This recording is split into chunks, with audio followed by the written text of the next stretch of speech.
Namni hedduun forexiin gaambilingidha yookaan immoo qumaara jedhee amana. Garuu dhugaa jiru haala salphaa fi hubatamuu danda'uun isiniif ibsa. Gaambilingii yookaan qumaara kanneen jedhaman carraa qofarratti kan hundaa'anidha. Isaanis kanneen akka lootorii, sport betting, casino game, dice game, bingo game fi kanneen kana fakkaatan. Isaan kana tikeetti bittee yookaan immoo maallaqa irra kaawwachuun carraa kee eeggachuu qofadha. Ati to'annoo gootu tokko illee hin qabdu. Forex tradingiin garuu istiraateejiidha. Tireederiin bituu fi gurguruun dura chaartii maarketii sirriitti ilaala. Sappoortii fi reesistansii addaan baasa. Indikeetariis ni fayyadama. Waa'ee dinagdee biyyoota illee sirriitti hordofa. Kana malee wantoota baay'ee sirriitti understand godha. Akka fakkeenyaatti namni tokko Euro USD irratti baay'ee yookaan bituudhaaf dursuun kanneen akka strong support, candle confirmation akkasuma indikeetaroota ni fayyadama. Kana irratti dabaluun stop lossii dirqama ni fayyadama.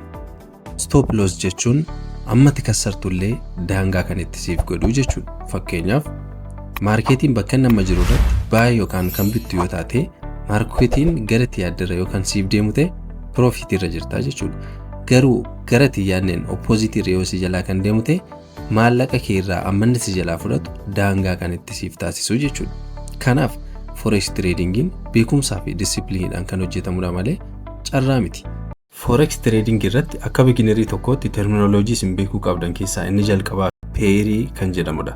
Forex keessatti pairii jechuun maallaqa biyyoota lamaa wal bira qabanii gatii isa tokko gatii isa biraatiin agarsiisuu jechuudha. Fakkeenyaaf Euro USD irratti Euroon currency yookiin maallaqa biyyoota Europe yoo ta'u, USD'n immoo currency yookiin maallaqa biyya Ameerikaadha. As kanatti Euro USD'n gabaa yookiin maarketiin har'a sa'aatii ammaa kanatti irra jiru 1.10 yoo kan ta'e kana jechuun Euroon tokko doolaara Ameerikaa 1.10 dha jechuudha. As kanatti itti dabalataan wanti isin beekuu qabdan bakka pairii Euro USD jedhu kanatti Euroon maallaqa jalqabaa yoo ta'u, maallaqni lammeessoon immoo USD ta'uun isaan beekama. Haa ta'u malee as kanatti maallaqni jalqabaa Euroon base currency jedhamee kan waamamu yoo ta'u, maallaqni lammeessoo USD'n immoo quote currency jedhamee waamama. Yoo pairii yookaan Euro USD bitte maallaqa jalqabaa Euro bittee maallaqa lammeessoo immoo USD gurgurtee jechuudha. Yookaan immoo pairii kana yoo kan gurgurtu taate yookaan Euro USD kan gurgurte yoo ta'e maallaqa jalqabaa Euro gurgurtee maallaqa lammeessoo immoo USD bittee jechuudha. Kanaaf salphaadhumatti pairii jechuun wal bira qabinsa maallaqa gosa lamaati jechuudha.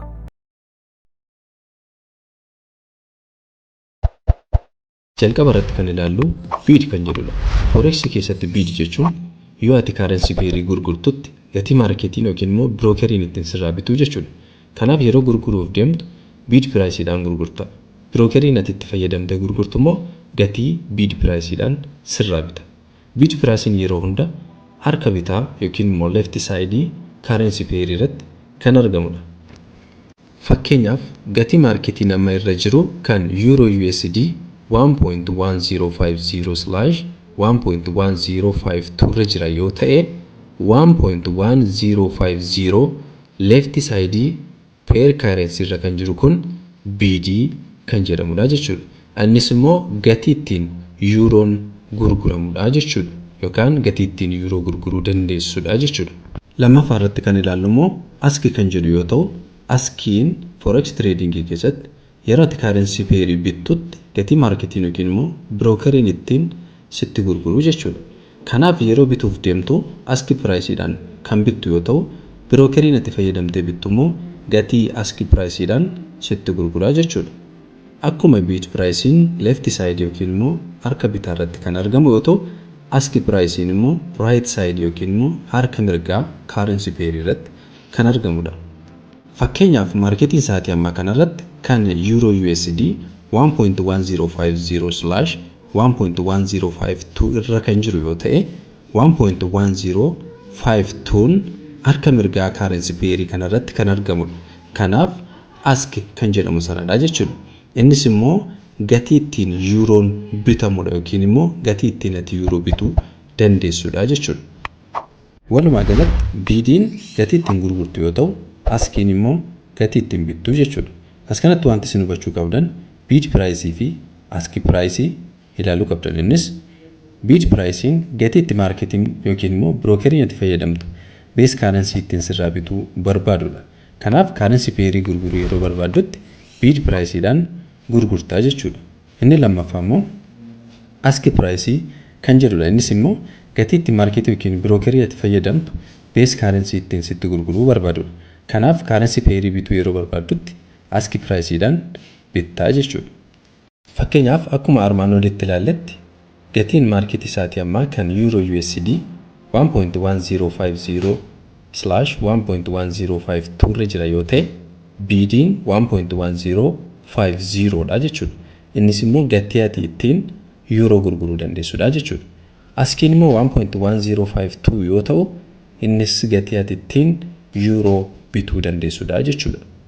Dhumarratti kan ilaallu spread kan jedhu yoo ta'u innis immoo garaagarummaa termoota garaagaraatti ilaalle askii fi bidii gidduu jirudha jechuudha.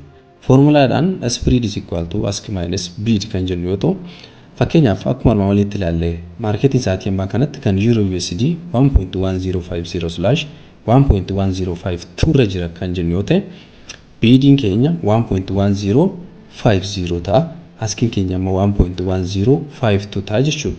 Kanaaf spreadiin immoo garaagarummaa askii fi bidii jidduu jirudha waan jenneef 1.1052 askii keenya minus 1.1050 bidii keenya ta'a jechuudha. Innis garaagarummaan gidduu isaanii jiru 0.0002 ta'a jechuudha. Walumaa galatti spread jechuun baasii daldala kee yookiin immoo commission ati kaffaltuu jechuudha. Innis market execute gochuuf yookiin immoo buy yookiin sell galuudhaaf brokerii ati fayyadamtu sun commission inni si kaffalchiisfatu jechuudha. Yeroo spreadiin xiqqaa ta'e gatii ittiin daldala seenuuf kaffaltu yookiin immoo commission sun ni xiqqaata. Kanaaf brokeriin spread xiqqaa qabu daldaltootaaf filatamaa ta'a. Xumura irratti wanti isin beekuu qabdan bidiin gatii ittiin gurgurtu, askiin gatii ati ittiin bittu, spreadiin immoo garaagarummaa bidii fi askii gidduu jiru yookiin immoo baasii daldalaaf taasisu yookiin immoo commission ati brokerii sanaaf kaffaltu ta'uusaa adda baafachuu danda'uu qabdu. Salphaadhumatti ati askii irratti kan bittu yoo ta'u bidii irratti immoo ni gurgurtaa jechuudha. Spreadiin immoo baasii kee akka ta'e beekuun dirqama ta'a. Jalqaba irratti kan ilaallu pips kan jedhu yoo ta'u pipsiin jecha gabaabaa point in percentage kan jedhu kan bakka bu'udha. Kana jechuunis forex keessatti jijjiirama gatii currency pairii kan agarsiisudha. Currency pairii baay'ee keessatti lakkoofsa decimal arfaffaa irratti kan argamu yoo ta'u addatti immoo currency pairii JPY kanneen qaban irratti lakkoofsa decimaalii lammaffaa irratti kan argamudha.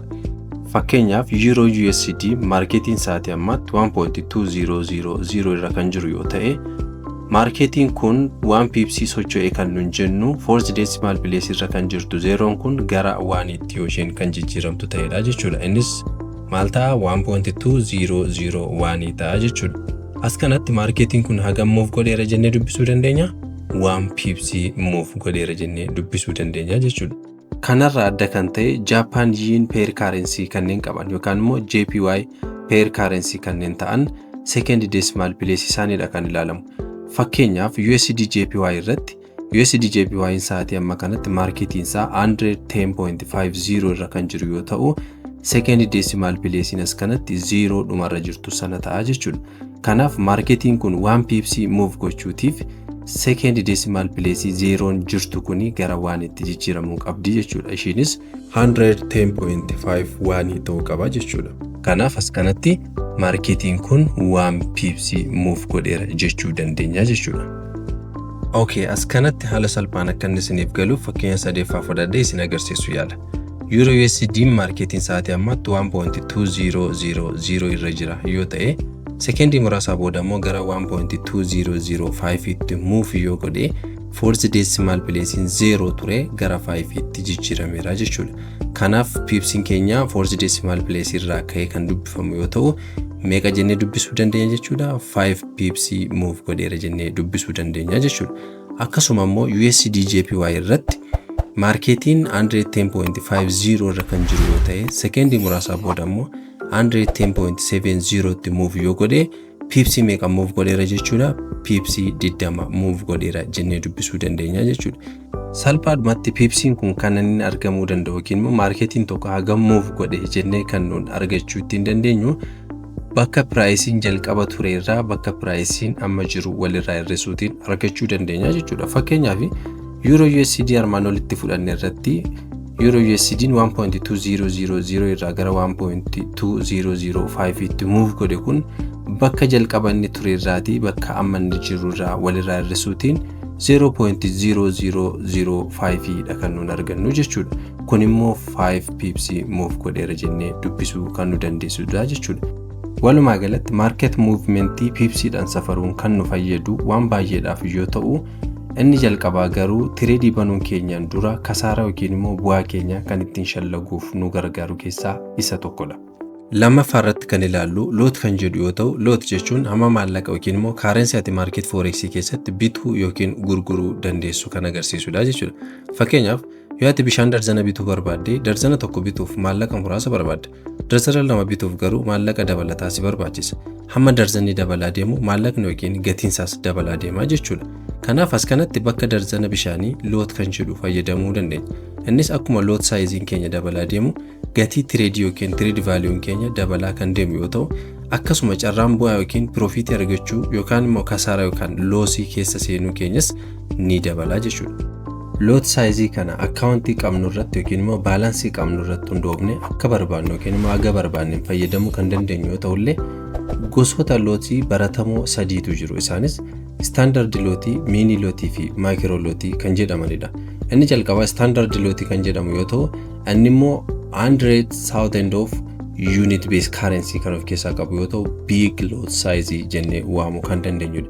Inni lammaffaa mini lot kan jedhu yoo ta'u, inni immoo unit based currency 10,000 kan of keessaa qabu yoo ta'u, medium kan jennee waamuu dandeenyudha.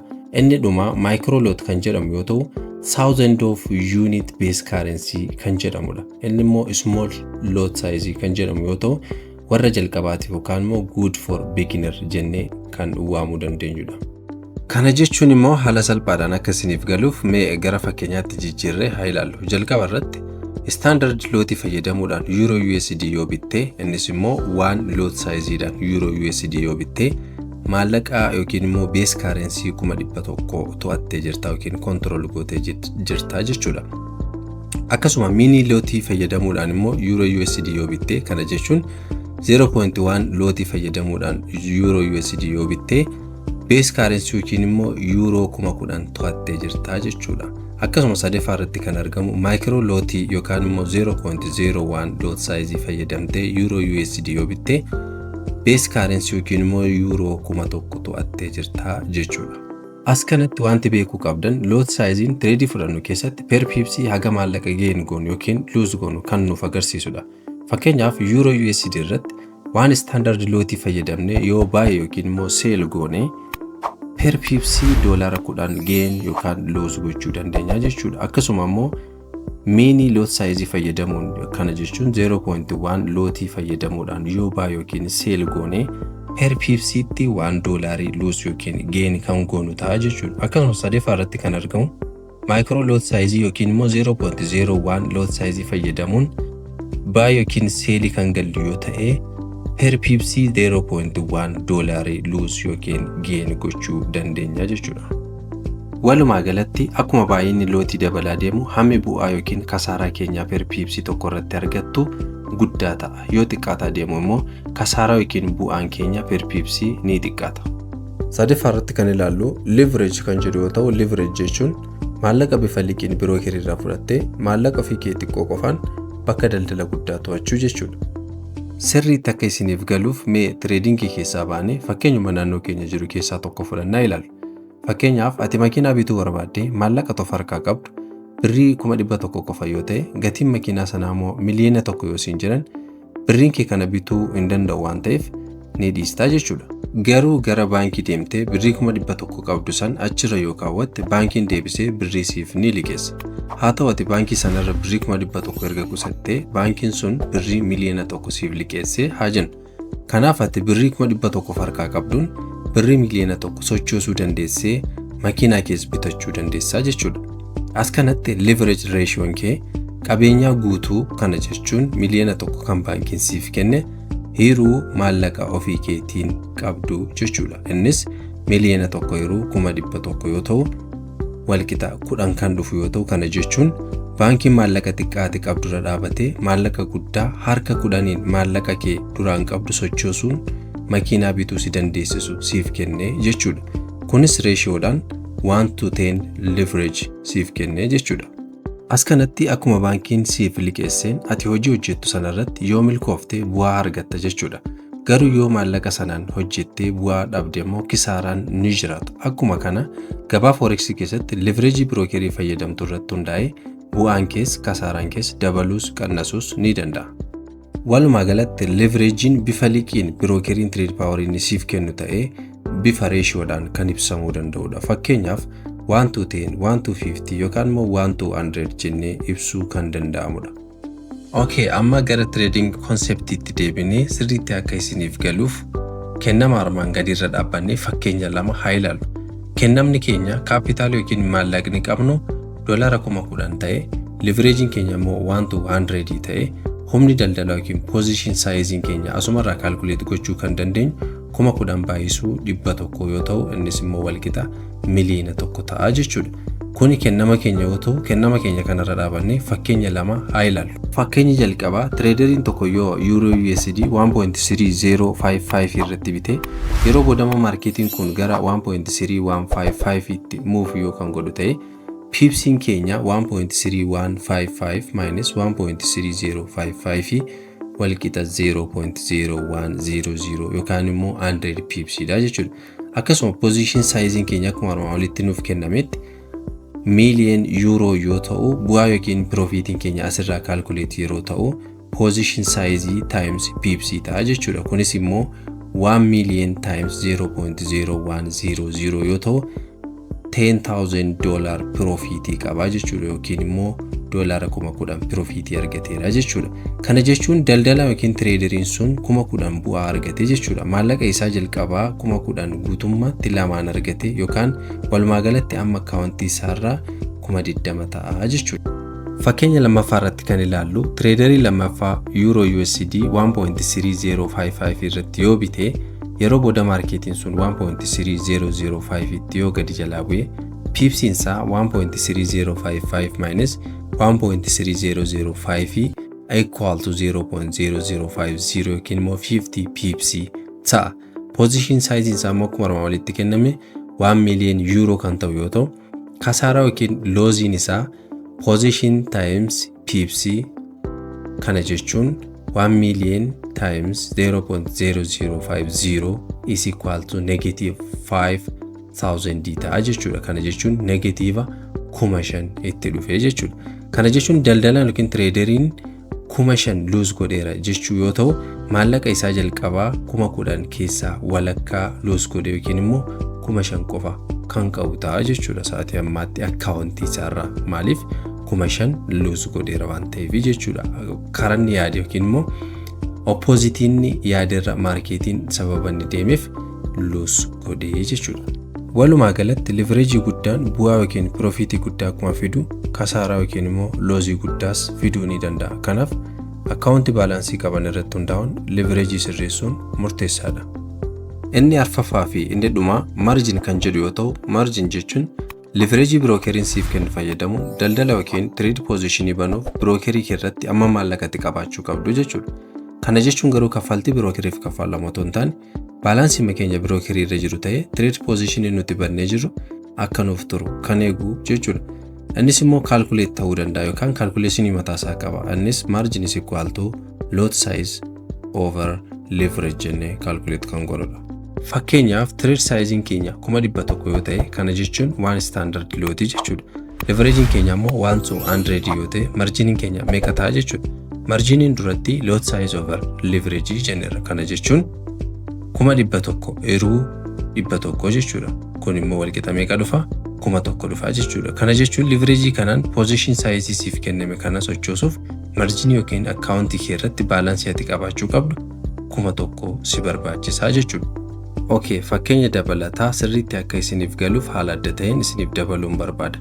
Haa jennu maarkeetiin kan euro USD sa'aatii ammaatti 1.2000 irra jira yoo ta'e bakka maarkeetiin amma irra jiru irratti baay'ee yookiin immoo kan bitte yoo ta'e trade size yookiin immoo waan standard looti fayyadamte leverage 1 to 100 yoo fayyadamte margin yookiin immoo account balancing kee 1000 ta'uu qaba jechuudha. Maaliif leverage kana fayyadamte lot size kanas fayyadamte trade move gochuu kan barbaadu taate dirqama brokerii keessan irratti doolaara 1000 qabaachuu qabda jechuudha. Kanaaf as kanatti marketing pips tokko yoo move godhe opposite case ta'e in favor of you doolaara 10 lose yookiin immoo gain gochuu dandeessa jechuudha.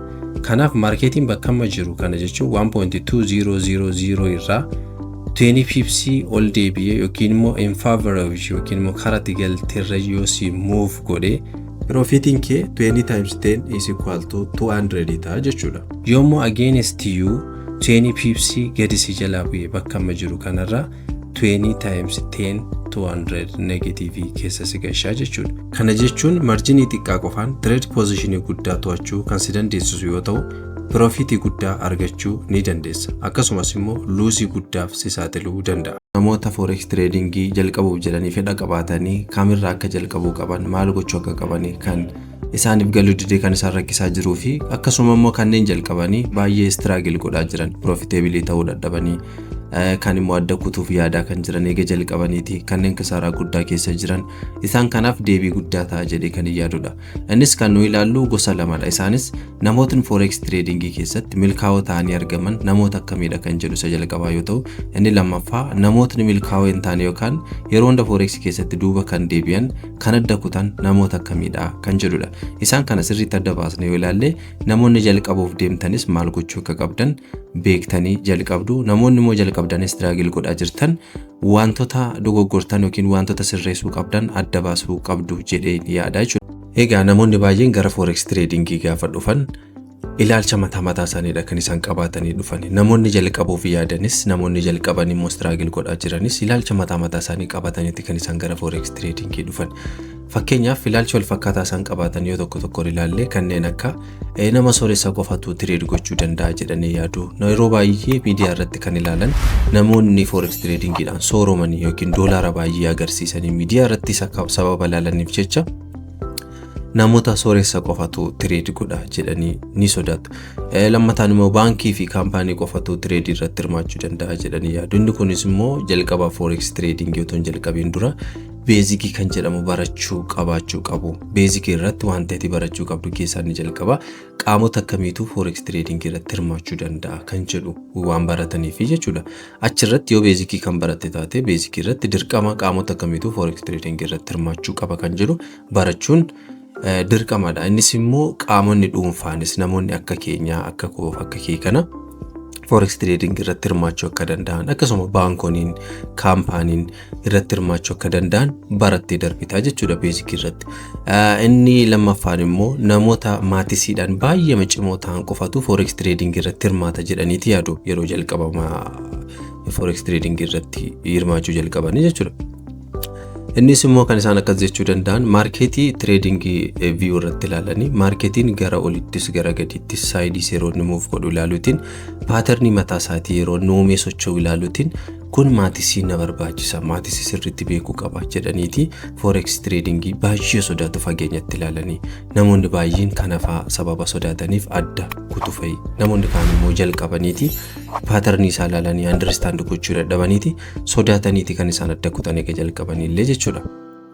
Kan adda godhu keessaa ilaalcha namoonni qabatanii dhufan keessaa muraasni immoo kan adda godhu keessaa inni tokkoffaan immoo namoonni baay'een gara trading gaafa dhufan galgala tokkottan sooroma yookiin immoo guyyaa lama guyyaa sadii booda bakka eegan trading hojjedheeti baay'een sooroma jedhaniiti yaadu. Kunis immoo kan ta'u namoota miidiyaa irratti gaafa ilaalanii gaafa isaan doolaara postii godhanii gaafa isaan birrii baay'ee postii godhanii ilaaluutiin ni sossobamu galgala tokkotti sooressan ta'a jedhaniiti. Even kan hojii jalqabanii of harkaa qaban kan adda kutaan illee hin jiru. Sababa forex jalqabaniif jechuudha. Utuu tokko profitable hin ta'in sababa forex jalqabaniif qofa galgala tokkottan sooroma yookiin immoo guyyaa lama guyyaa sadii ji'a tokko boodan sooroma jedhanii hojii isaanii kan adda kutanii manatti galanii quccaranii ta'anii isa hojjechuu kan yaalan hin jiraatu. Inni kun immoo sirrii miti. Namni kamiyyuu forex gaafa jalqabu gadi bu'uun hin jira, ol ba'uun hin jira, kassaruun hin jira, profitable ta'uun hin jira. Kanaaf yeroo jalqabaatti wanti hundumtuu wanti adda bu'u tokko hin jiru yeroo jalqabaatti. Garuu profitable ta'uutiif yeroo dheeraa si gaafachuu danda'a. Kanaaf jecha yeroo muraasa keessatti ji'oota muraasa keessatti sooroma yookiin immoo ji'oota muraasa keessatti baay'ee profitability ta'a jettee murteessuu hin qabdu. Inni dhumaa fakkeenyaaf namoonni tokko maal jedhanii yaadu forex tradingiin hojii seeraan alaati jedhaniiti kan isaan yaadan. Dhugumadha biyyoota tokko keessatti hin eeyyamamu. Sababni hin eeyyamamneef immoo namoonni forex tradingii hojjetan hojiidha jedhanii waan yaadaniif kaffaltii yookiin immoo maal jedhama taaksii biyya sanaatiif kaffalamuu qaba. Namni kamiyyuu biyya tokko irra taa'ee gaafa hojii hojjetee galii argatu biyya sanaaf taaksii kaffaluu qaba. Kanaaf namoonni biyyoonni tokko jiru kan akka seeraan alaatti eegan. Garuu biyya keenya keessatti akka seeraan alaatti kan yeroo itti ilaalamu jiraata. Seeraan ala otoo hin taane garuu galii argattu tokko irratti taaksii yookiin gibira kan jedhamu jiraata. Gibira sana kaffalte malee galii argattu galii seeraan alaadha jedhameeti kan inni waamamu jechuudha. Kanaaf jecha mootummaan galii akka argattu irraati akka taaksii kaffaltudha kan inni barbaadu malee forex tradingiin seeraan ala jedhee murteessu jechuudha. Walumaa galatti namni kamiyyuu ilaalcha dhuunfaas ta'e ilaalcha waliigalaa forex tradingii jalqabuun dura yookiin immoo eega jalqabee booda haa qabaatu iyyuuti malee dhugaan jirtu namni kamuu smartphone yookiin kompiitara yoo qabaate forex tradingii jalqabuu ni danda'a. Jalqabuu qofti garuu gahaa miti.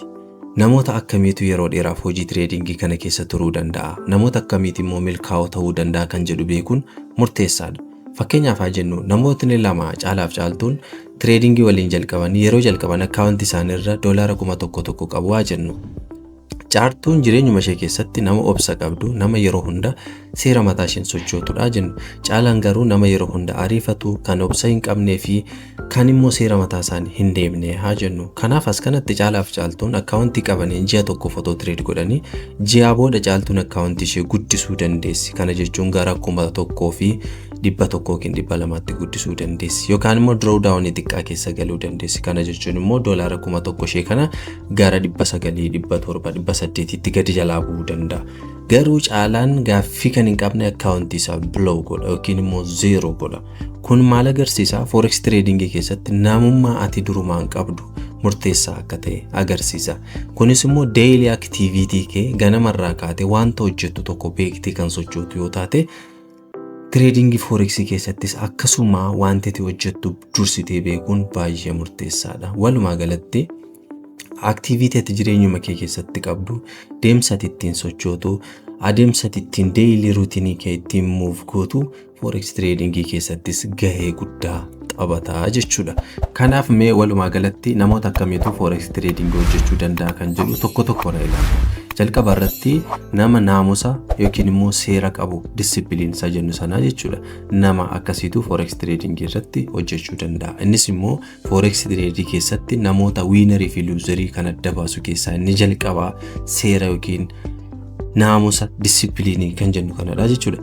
Namoonni baay'een yeroo jalqabaa irratti dogoggora wal fakkaataa hojjetu. Seera hin qabanu. Yoo qabaatanis immoo yeroo emotionii keessa galan seera isaanii hordofuu guutummaa guutuutti dagatu. Kana jechuun immoo namoonni tokko trade fudhatanii trade isaanii yoo win godhan ammas irra deebi'ee win godha jechuutiin trade biraa fudhachuutiin sadura trade godhanii win godhan wajjin walitti qabaniiti akkaawuntii isaanii lose yeroo itti godhanii jiraata.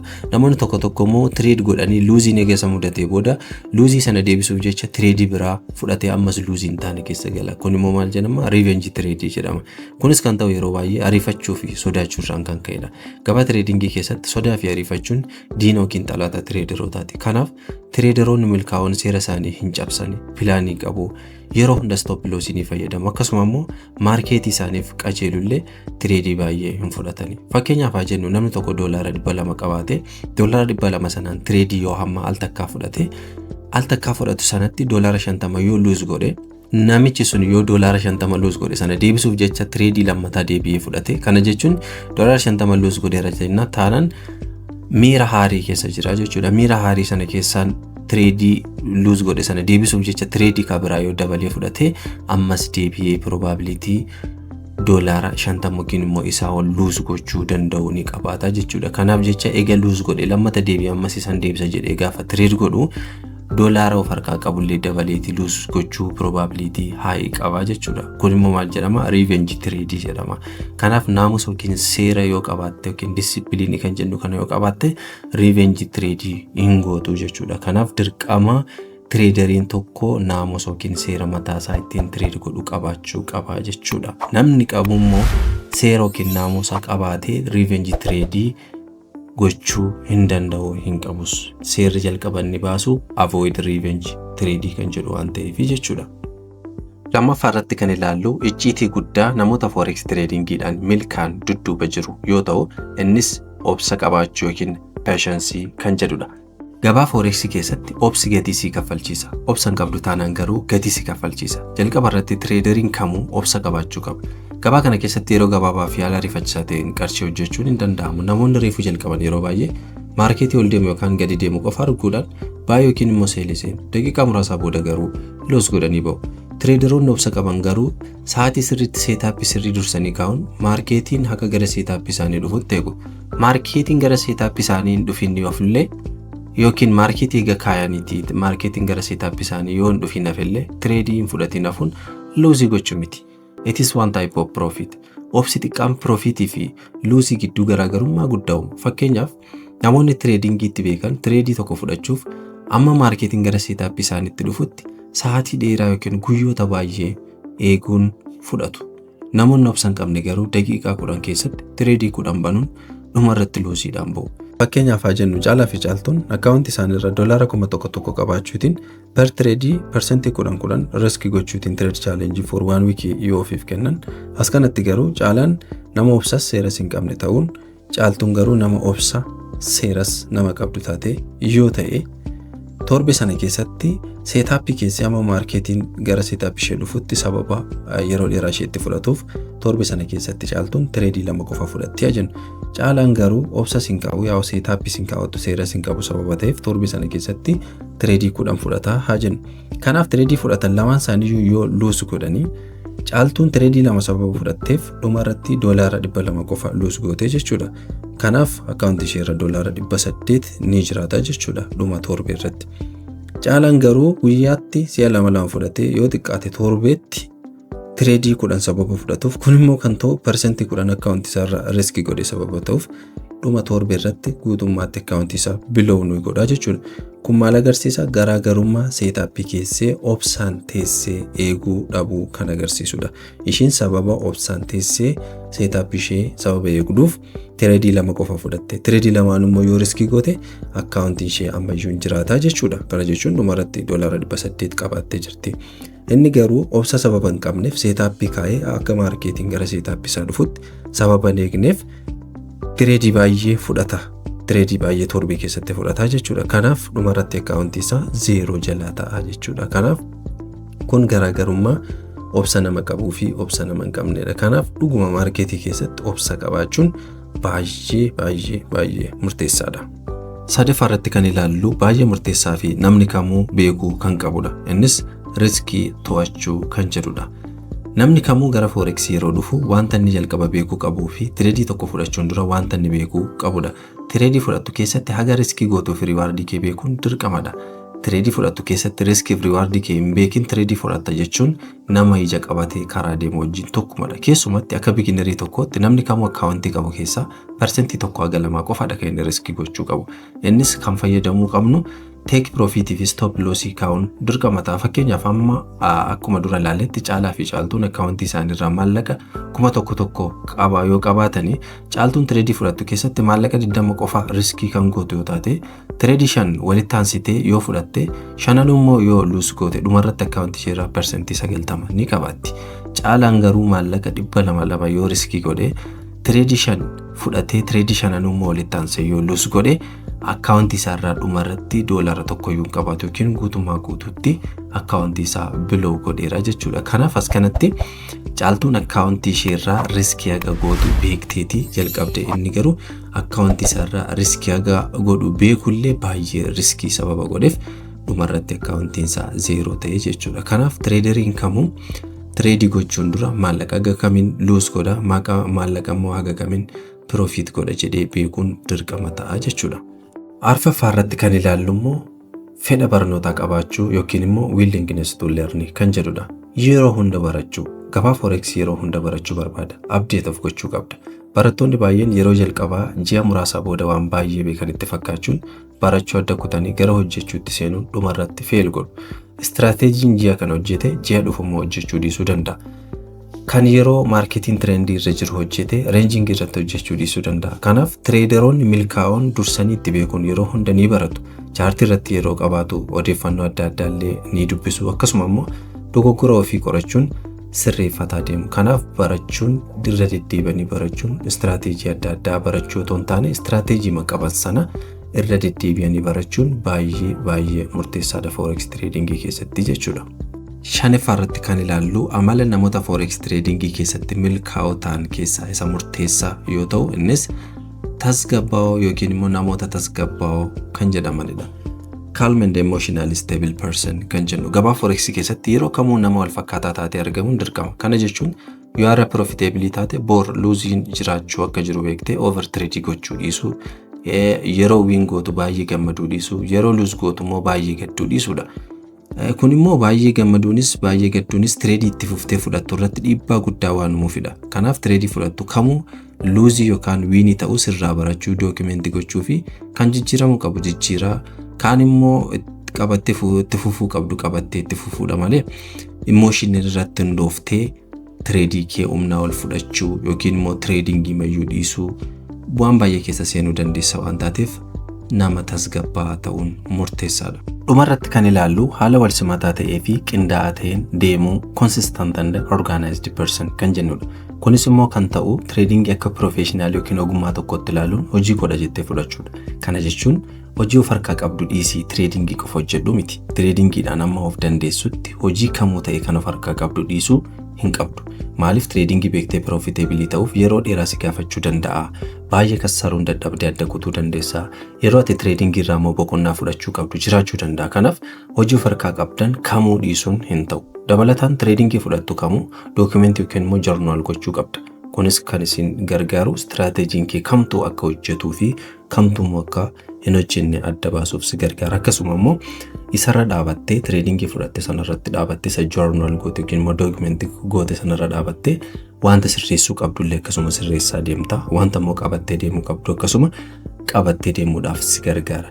Akka itti journal gootan gara fuulduraatti isiniif hin hojjedha. Inni kun xiqqoo isinitti ulfaachuu danda'a waan ta'eef viidiyoo full koorsii isiniif hin hojjedha gara fuulduraatti. Okay, haga amma barannetti namoota akkamiitu forex tradingii keessatti milkaa'oo ta'a yookiin immoo amaloota akkamii qabu namoonni forex tradingii keessatti milkaa'oo ta'an kan jedhu isiniif galeera jedhee yaada. Mee amma immoo namoota akkamiitu forex tradingii hojjechuun itti ulfaata yookiin immoo namoota akkamiitu forex tradingii keessatti yeroo baay'ee fail godha dudduuba deebi'a adda kutee ba'a kan jedhu waliin ilaalla. Amaloota kana keessaa jalqaba irratti kan ilaallu baay'ee rakkisaa kan ta'e nama obsa hin qabnee fi jarjaruu kan jedhudha. Innis namoonni kun jalqabuma irratti gara forex gaafa dhufan yaada yookiin immoo ilaalcha akkamii qabaatanii dhufu dafnee sooromna kan jedhu ilaalcha akkasii qabaataniiti kan isaan dhufan. Sababa kanaatiif kan isaan baay'ee jarjaran. Jarjaruun garuu forex tradingii keessatti aarsaa guddaa nama kaffalchiisa. Kisaaraa guddaa keessa kan inni nama gashu. Lammataa irratti kan ilaallu namoota gammachuu fi gadda isaanii to'achuu hin dandeenyedha. Kun immoo trade itti fufee ati fudhattuuf baay'ee riskii guddaadha. Atamma fakkeenyaaf trade amma fudhattee profitable yoo taate baay'ee gammaddee trade sattaanuuf immoo riskii baay'ee guddaa goote yoo riskii goote fudhattee trade sattaanu kana yoo lose goote baay'ee sadura profit goote caalaa itti dabalteeti kan itti lose gootu jechuudha. Akkasuma immoo yoo lose goote baay'ee gadditee tradingii sana nan deebisa jettee yoo fudhatte ammallee losii hin barbaachifneef of saaxiltaa jechuudha. Kanaaf tradingii keessatti gammachuu guddaas gadda guddaas qabaattee trade gochuun sirrii miti. Kanaaf nama gammachuu keessa gadda keessa to'achuu danda'u ta'uu qabda jechuudha. Inni sadaffaa istiraateejii tokko malee tradii kanneen fudhatanidha. Istiraateejii malee tradii fudhachuu jechuun ija qabattee jettee aspaaltii darbuu jechuudha. Aspaaltii yoo darbite this is your profit. Yoo darbuu baattee makiinaan si gacha'e garuu this is your loss. Kanaaf istiraateejii malee tradingii keessatti hirmaachuu jechuun nama ija qabatee aspaaltii qaxxaamuruu jechuudha. Maarkeetii socho'uu qofa ilaaluun gara inni socho'eetti sababii inni socho'e qofaaf tradii kanneen fudhatanidha isaan kun jechuudha. Inni itti immoo namoota seera ittiin tradii godhan kanneen hin qabne disipiliinii kan nuun jennu sana jechuudha. Seera tokko malee tradii kanneen godhan yoo maarkeetiin gara seetaappii kootii dhufe yoo dhufuu baate kan jedhu minim seera tokko malee utuun kaawwatiin namoota trade godhanii jechuudha. Inni dhuma namoota barachuu hin barbaanne, they are not willing to learn. Namoonni fakkii keessumatti barnoota xiqqoo tokko qabaachuun dhukkuba baay'isee utuu hin baratiin hafu wayya. Kanaaf namni kamuu barnoota baratu keessatti update of godhaa deemuun dirqamadha. Garuu gabaa forex keessatti immoo baay'ee barbaachisaa kan ta'e barachuun murteessaadha. Kanaaf barnoota xiqqoo tokko barattee baay'ee waan beekte sitti fakkaate forex trading itti fufuu yaalta taanaan baay'ee ulfaata. Kanaaf barnoota forex trading yoo jalqabdu barnoota adda kutuun hin barbaachisu. Adeemsa keenya hagammaa keessatti wantoota gurguddoo lama ilaalleerra. Innis amala namoota forex trading keessatti milkaa'ina qabanii fi amala namoota forex trading keessatti milkaa'ina hin qabne yookiin immoo fail godhanii adda baasnee ilaalleerra. Mee amma immoo amaloota gara milkaa'ina nu geessan kana akkamiin shaakaluu dandeenya kan jedhu haa ilaallu. Kan baay'ee namatti tolu keessa namoonni kamuu amala armaan olitti dubbanne keessumatti obsa qabaachuu fi seera qabaachuu shaakaluutiin of barsiisuu ni danda'ama. Fakkeenyaaf jalqaba irratti forex trading yeroo jalqabnu akka beginneriitti jalqaba irratti gara real account keenya utuu hin deemin demo irratti shaakaluutiin amaloota kana of barsiisuu yookiin immoo shaakaluun ni danda'ama. Demo jechuun false account biroo kireetti fayyadamtu siif kennu jechuudha. False accountidhaan trade gooteeti dura irratti shaakaltaa jechuudha. Kanaaf demo irratti yeroo shaakallu pilaanii baafachuu, riskii manage gochuu akkasuma patience illee develop gochuu dandeenya jechuudha. Dabalataan immoo trading pilaanii baafachuu inni kunis baay'ee murteessaadha. Trading pilaanii baafachuun demo irratti yeroo shaakaltu baay'ee murteessaadha. Kunis immoo maaliif si gargaara? Trading gara fuulduraatti real account'iitiin seenuuf deemtu irratti baay'ee si fayyada waan ta'eef trading pilaaniin jechuudha. Inni taanimmoo riskii manage gochuu, riskii xiqqaa ta'een seenuutiin. Innis immoo demo irratti yeroo trade gootu pilaanii kee baafattee riskii keessa immoo riskii xiqqaatiin gaafa trade godhaa deemtu trading gara fuulduraatti real account keetiin seenuuf deemtu baay'ee si fayyada yeroo sana jechuudha. Yeroo sana waa tokko rakkina tokko malee trading pilaanii fi riskii managementii demo account irratti barteen sababa trade gootuuf baay'ee loos guddaa keessa si gashuu dhiisuu danda'a. Akkasuma immoo struggle yeroo dheeraa sitti fudhachuu dhiisuu danda'a. Inni taanu adeemsa kee losses ta'e winis document gochaa deemudha. Inni kunis baay'ee si fayyada. Demo irratti loss yeroo gootus win yeroo gootus irraa barataa sirreessaa yookaan deemtu taate real account irratti baay'ee si fayyada. Inni dhuma trading fudhattu keessatti yoo baay'ee loss goote yookaan walitti aansite yeroo baay'eef loss yoo goote trading xiqqeessu yookaan trading irraa yeroo murtaa'eef boqonnaa fudhachuudha. Inni kun baay'ee murteessaadha. Trading xiqqeessu jechuun torbanitti duratti guyyaa 5 yookaan immoo guyyaa 4 trading yookaan fudhattu taate gara guyyaa tokko yookiin immoo guyyaa lamaatti gadi buusudha. Inni kun riskii kee xiqqeessuuf baay'ee murteessaadha.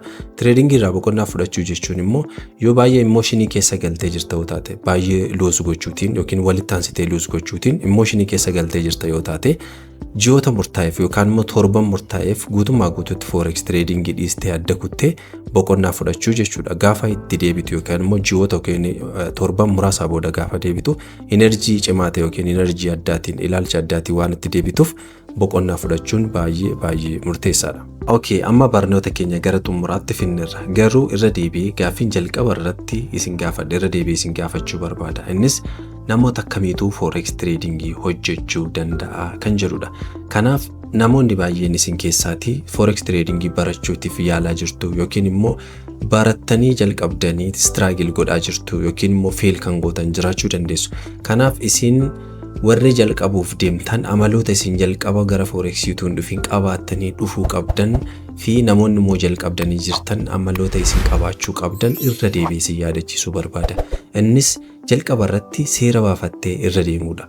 Jalqaba irratti seera baafattee irra deemtu taanaan baay'ee ulfaataadha. Inni lammaffaa obsa qabaachuudha. Riskii managementii beekuudha. Haala kam keessatti nama tasgabbaa'aa ta'uu danda'uudha. Yeroo hunda barachuu yookaan yeroo hunda update of godhaa deemuudha. Trading akka business yookaan maqaa professionaalii tokkotti ilaaluudha. Yeroo hunda yeroo barbaadde trading bantee seentee dhiistee akka kana gochuu otoo hin taane yeroo isaa eegdee guyyaa isaa eegdee teessee trading hojjechuu danda'uudha jechuudha. Kanaaf namoonni kamuu gara trading dhufuuf kan yaaltan yookiin immoo kan yaadaa jirtan amaloota kana dursitanii develop of keessatti gootan sababa isin forex trading hin milkoofneef hin jiru. Barnoota keenya irraa waan baay'ee akka barattan abdiin qaba. Viidiyoo itti aanu irratti adeemsa akkamiin akka trade gootanii fi profitable traderii akkamiin ta'uu akka dandeessan qabadeen isinii deebi'a. Viidiyoo kana kan jaallattanii fi kan isin fayyadu yoo ta'e like, comment fi subscribe gochuu hin dagatinaa. Haga barnoota keenya itti aanutti nagaatti.